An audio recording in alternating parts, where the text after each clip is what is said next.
राजकारणात दर मिनिटाला काहीतरी नवं घडतंय. बातमी कुणीही दे, पण खरी अपडेट मिळते फक्त राजकीय लाईव्हवर. जिल्हा परिषद अध्यक्ष उपाध्यक्ष निवडीत अखेर महाविकास आघाडीनं बुधवारीच विजयाची गुढी उभारली.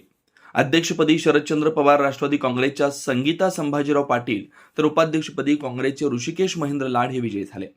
अजितदादा राष्ट्रवादी काँग्रेस आणि एकनाथ शिंदे शिवसेनेत फूट पडली. सेनेच्या गट नेत्यासह 2 सदस्य गैरहजर राहिले, त्यामुळे भाजप युतीला धक्का बसला.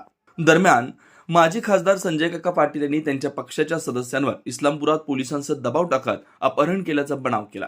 मात्र राष्ट्रवादीच्या नेत्यांच्या ठाम भूमिकेमुळे भाजपचं ऑपरेशन लोटस फेल झालं. निवडीनंतर पदाधिकारी कार्यकर्त्यांनी जल्लोष केला. यावेळी आमदार जयंत पाटील व आमदार गोपीचंद पडळकर यांच्या समर्थकांमध्ये दोन्ही बाजूंनी घोषणाबाजी केली. त्यामुळे काही काळ तणाव निर्माण झाला.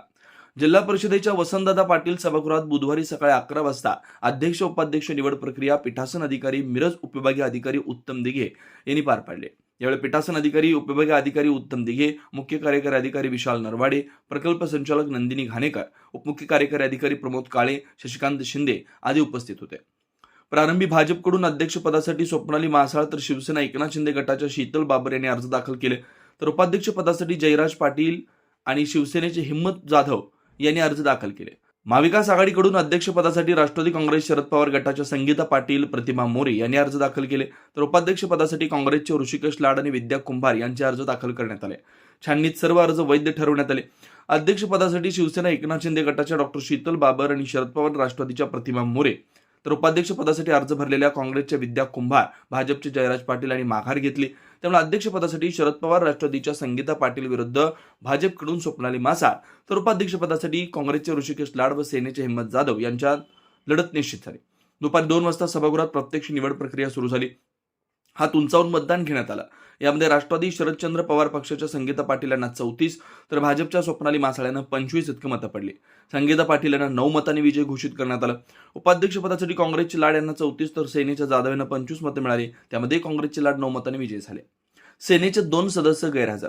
एकनाथ शिंदे शिवसेनेत सत्ता स्थापनेवेळी फूट पडली. शिवसेनेचे खरसुंडी गटातील सदस्य व सेनेचे गटनेते जयदीप मोहनराव भोसले व दिगंजी गटातील सदस्य पृथ्वीराज तानाजीराव पाटील गैरहजर राहिले. सुरुवातीपासून हे दोन्ही सदस्य उपस्थित राहणार नाहीत अशी शक्यता वर्तवलेली होती. ते सदस्य त्यावर ठाम राहिले. प्रत्यक्ष मतदानाला गटनेताच गैरहजर राहिल्याची चर्चा जोरदार रंगली. सेनेचे 7 सदस्य निवडून आलेत, त्यापैकी 5 सदस्य भाजपच्या बाजूने राहिले. अजित पवार गटाचे 2 सदस्य भाजपसोबत, अजितदादा राष्ट्रवादी काँग्रेसमध्ये फूट पडली. राष्ट्रवादीच्या 6 सदस्यांपैकी राष्ट्रवादी अजित पवार गटाच्या 2 सदस्यांनी सभागृहात भाजपच्या बाजूने मतदान केलं. एक सदस्य माजी खासदार संजय काका पाटील गटाचे होते, ज्यामध्ये मनेराजुरी गटाचे शशिकांत जमदाडे आणि माजी आमदार राजेंद्रनाथ देशमुख यांचे करगणी गटाचे विनायक मासाळ या 2 सदस्यांनी भाजप युतीच्या बाजूने मतदान केलं, तर उर्वरित 4 सदस्यांनी महाविकास आघाडीच्या बाजूने मतदान केलं. निवडीपूर्वी मध्यरात्री नाट्यमय घडामोडी. माजी खासदार संजय काका पाटील यांनी कराड इथं त्यांच्या पक्षाच्या सदस्यांवर पोलिसांचा दबाव टाकत अपहरण केल्याचा बनाव केला.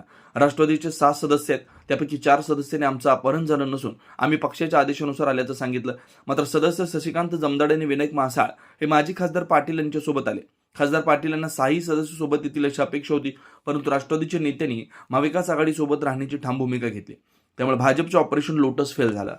जयंत पाटील गोपीचंद पडळकर समर्थकांच्या मध्ये राडा. अध्यक्ष आणि उपाध्यक्ष निवडीनंतर भाजप नेते जिल्हा परिषदेतून बाहेर पडले. आमदार पडळकर बाहेर जात असताना आमदार जयंत पाटील समर्थकांनी जल्लोष आणि घोषणाबाजी सुरू केली.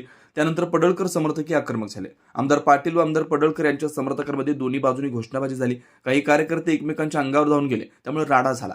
या कारणाने तिथं काही काळ तणाव निर्माण झाला, परंतु पोलिसांनी वेळेस हस्तक्षेप केल्यानं वातावरण शांत झालं.